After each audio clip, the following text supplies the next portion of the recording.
Luke 15, the parable of the lost sheep. Now the tax collectors and sinners were all gathering around to hear Jesus, but the Pharisees and the teachers of the law muttered, "This man welcomes sinners and eats with them." Then Jesus told them this parable.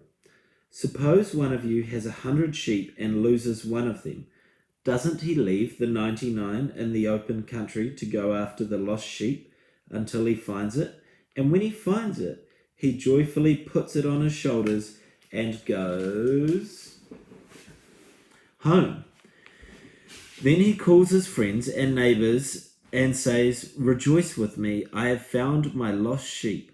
I tell you that in the same way there will be more rejoicing in heaven over one sinner who repents than over 99 righteous persons who do not need to repent. The parable of the lost coin. Suppose a woman has 10 silver coins and loses one. Doesn't she light a lamp, sweep the house, and search carefully until she finds it?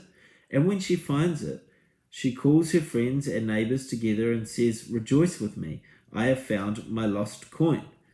In the same way, I tell you, there is more rejoicing in the presence of the angels of the Lord over one sinner who repents. The parable of the lost son. Jesus continued, "There was a man who had 2 sons.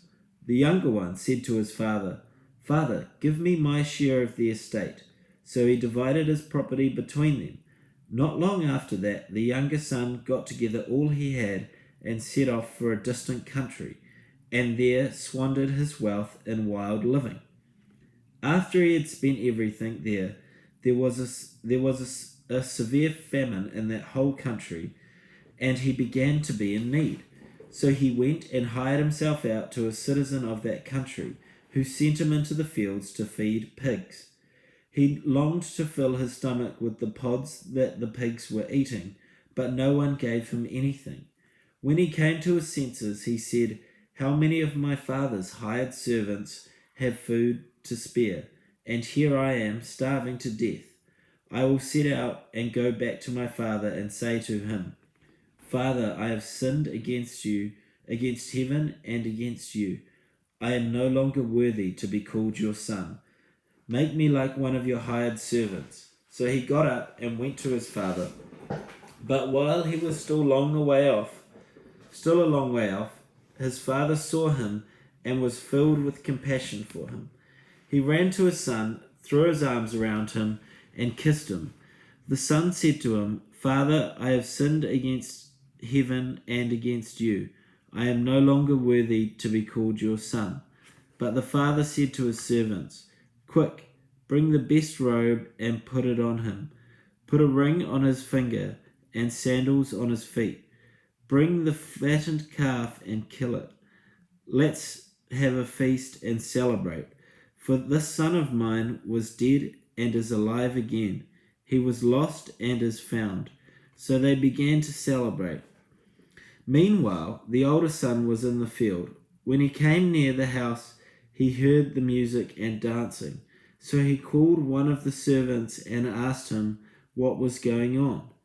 'Your brother has come,' he replied, 'and your father has killed the fattened calf because he has him back safe and sound.' The older brother became angry and refused to go in. So his father went out and pleaded with him. But he answered his father, 'Look, all these years I have been slaving for you and never disobeyed your orders. Yet you never gave me even a young goat so I could celebrate with my friends. But when this son of yours, who has squandered your property with prostitutes, has come home, you killed the fattened calf for him.' 'My son,' the father said, 'you are always with me, and everything I have is yours. But we had to celebrate and be glad, because this brother of yours was dead and is alive again.